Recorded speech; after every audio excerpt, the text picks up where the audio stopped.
Giris, bienvenidos a mi canal. Esta es la cuarta semana de Booktube al grito de guerra y en esta ocasión les voy a hablar de libros que abarcan el periodo que va desde 1920 hasta la época actual. El primero de ellos es Almazán, el único general revolucionario, de Guillermo Samperio.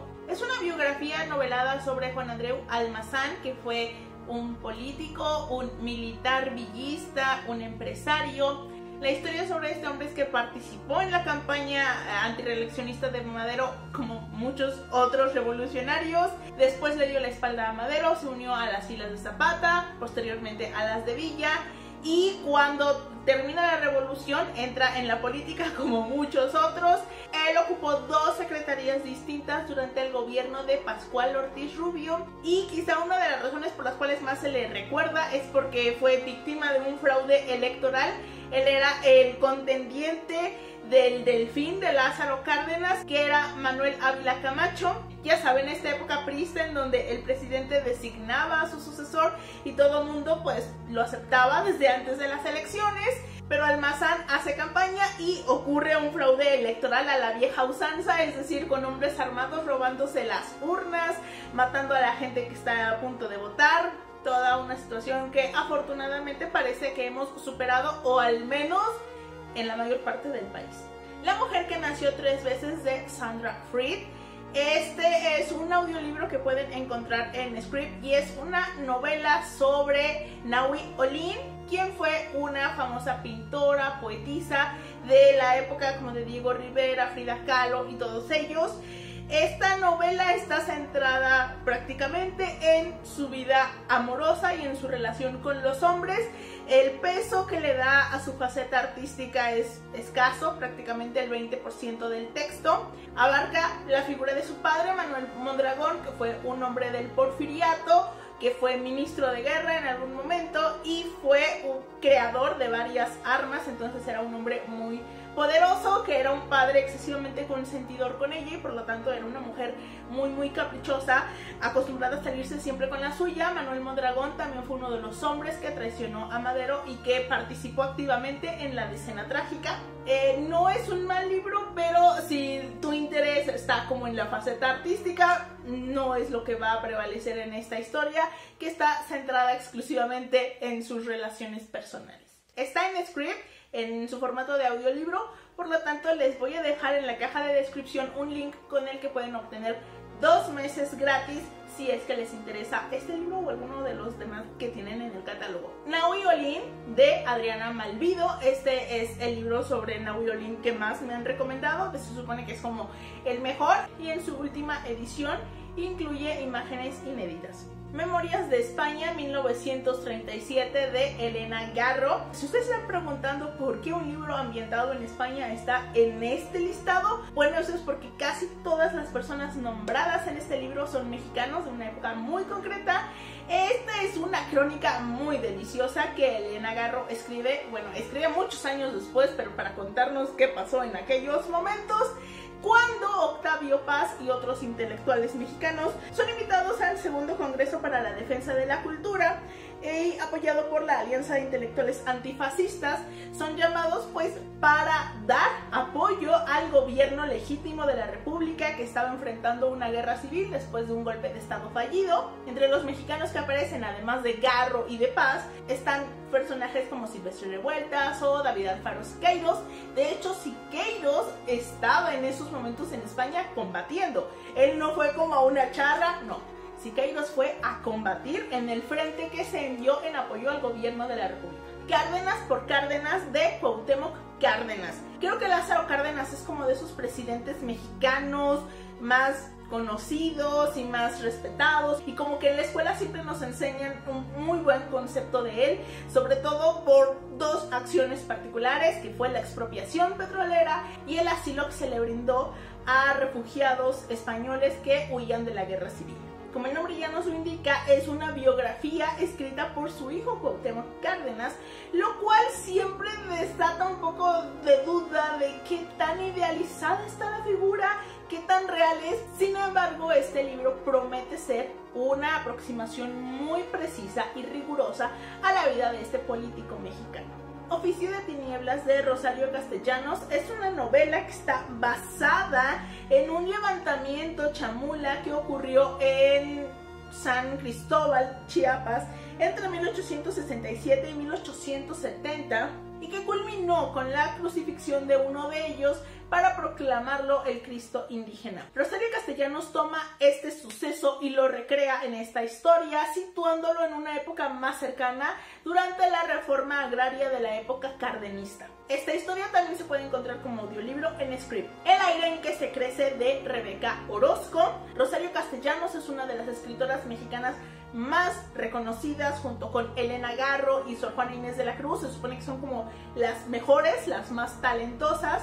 No he tenido la oportunidad de leer a Rosario Castellanos, algo que pienso solucionar muy pronto, pero esta es una novela sobre su vida. Y también se puede encontrar sin formato escrito en Scribd. En el prólogo, Rebeca Orozco dice que en la historia encontraremos fragmentos de su obra como Poesía no eres tú, Cartas a Ricardo, Oficio de Tinieblas y diversos artículos y ensayos. Estos fragmentos están entrelazados con los textos de la propia autora, lo cual me hace pensar que tal vez tiene un aire a los adioses, porque no sé si ustedes vieron la película, pero había momentos en los que Rosario y Ricardo se enfrentaban por medio de poesía.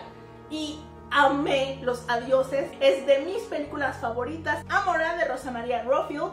Esta es la primera novela lésbico-feminista que se publicó en México, aunque hasta la fecha es muy difícil de conseguir porque censura en aquellos tiempos, como en los 80s creo que se publicó, pero se puede encontrar en internet y lo pueden encontrar en Scribd, aunque en un formato quizá no el más amigable porque es escaneado. Es una novela testimonial protagonizada por Guadalupe, una escritora y activista feminista que nos habla de su vida cotidiana, de sus conversaciones con sus amigas, de su relación amorosa con Claudia y cómo esa relación la hace sufrir porque Lupe tiene una idea de lo que busca en las relaciones y lo que no está dispuesta a permitir y lo que ella considera una relación sana y equitativa, y sin embargo llega Claudia a moverle por completo el piso y ella se siente mal porque está cayendo en conductas que no le gustan y con las que nunca ha comulgado, pero no puede evitarlo. Además retrata una época crucial en México en donde no solo están luchando por los derechos femeninos, sino por los derechos de la comunidad LGBT+. El vendedor de silencio de Enrique Serna es una novela maravillosamente escrita por el mismo autor de El seductor de la patria y es sobre la vida de Carlos de Negri. Si ustedes no saben quién es Carlos de Negri, bueno, él fue un periodista muy importante del periódico Excelsior. Bueno, abarca como hasta la época de los 60s con Gustavo Díaz Ordaz, y previo al 68, cuando ya hay como pleitos con Julio Scherer, porque resulta que Carlos de Negri era el padre de los chayoteros. Si Carlos de Negri viviera, probablemente se sentiría un poco orgulloso de haber sembrado escuela y ver lo que ha conseguido Isabel Arvide, con un puesto muy importante y tremendamente bien pagado, aún sin tener la mínima experiencia. Y también sentiría muchísima envidia porque no se lo asignaron a él cuando él tuvo un inicio cuestionable, pero inició en la parte diplomática.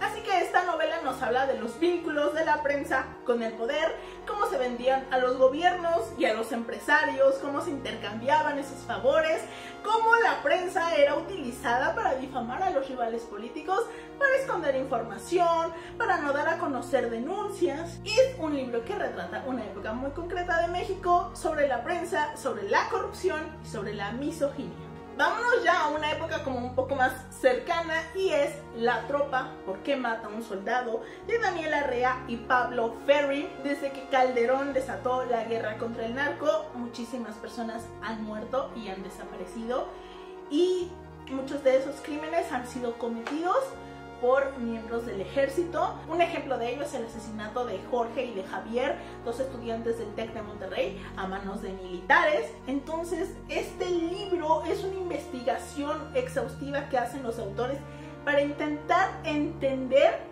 por qué mata a un soldado, cómo son entrenados, de dónde vienen, cómo son esos entornos, cómo es ese proceso de deshumanización, Como esta idea de que estos soldados son entrenados para proteger a la población y sin embargo terminan participando en secuestros, en asesinatos extrajudiciales, en violaciones o en desapariciones. Más que un juicio a estos soldados, lo que el libro busca es intentar explicar por qué ocurre eso. La Casa Blanca de Peña Nieto, de Rafael Cabrera, Daniel Lizárraga y otros autores. La Casa Blanca probablemente fue el reportaje más importante en el sexenio pasado porque exhibió la corrupción, el tráfico de influencias en el sexenio de Peña Nieto, y en este libro nos encontramos con ese reportaje pero ampliado, es decir, con muchos datos que en aquel momento no pasaron la edición porque había que concretarlo. Además incluye muchas cuestiones como detrás de la historia de cómo se fue construyendo este reportaje.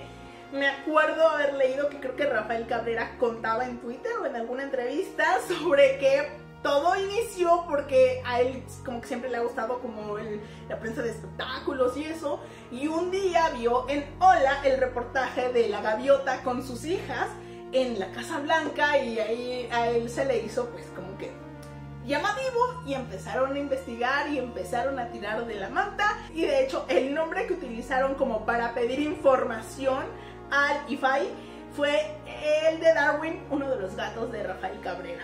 Gigante de lodo, de Raúl Olmos.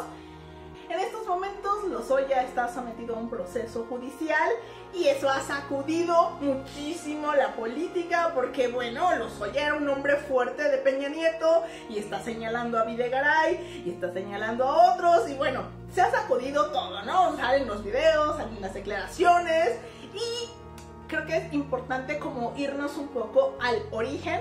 ¿Por qué Lozoya está bajo? Bueno, la respuesta es el caso Odebrecht. Y este libro habla sobre esa investigación, sobre una red de sobornos,